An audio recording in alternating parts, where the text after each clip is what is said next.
Leaders from across the political spectrum came out to reassure investors. In the long run, I'm confident that our capital markets are flexible and resilient. Jobs will be saved.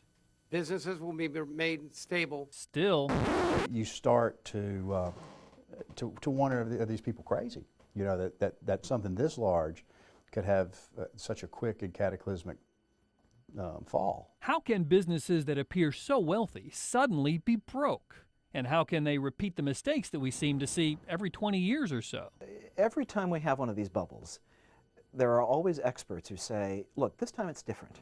In the case of the current meltdown, what was different were all these subprime mortgages people were selling each other. See, a company will go out and sell a bunch of mortgages and then package them up and sell them to somebody else, which might turn around, repackage them, and sell them yet again. But no one really understood the value of these packages that were being sold. Well, suddenly, if you're holding a lot of these packages, it's almost like playing musical chairs. And the music stops and you don't have a chair. No one's going to buy these things. You may own it, but it's not worth anything. And you still have bills to pay, so with no income, you're quickly bankrupt. And it rings an alarm bell throughout the business world when a company like AIG goes bankrupt, because their insurance is involved in just about every business somewhere, somehow, which means that if it defaulted, you'd have little pieces of insurance failure running throughout the entire, not just the financial system, but in fact the entire business world. Just imagine if you, how you'd feel as a homeowner if suddenly you realized that you actually didn't have homeowners insurance. You'd feel bare, you'd feel sort of at risk, you'd feel insecure. And that's the concern about what would have happened if AIG had been allowed to fail. And when businesses feel insecure, they hoard their money. They don't want to lend it to anyone.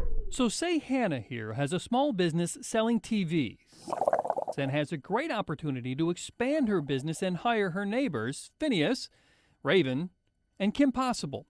But with all the mayhem of huge bankruptcies, no one will lend her any money, so Hannah's friends don't get those new jobs.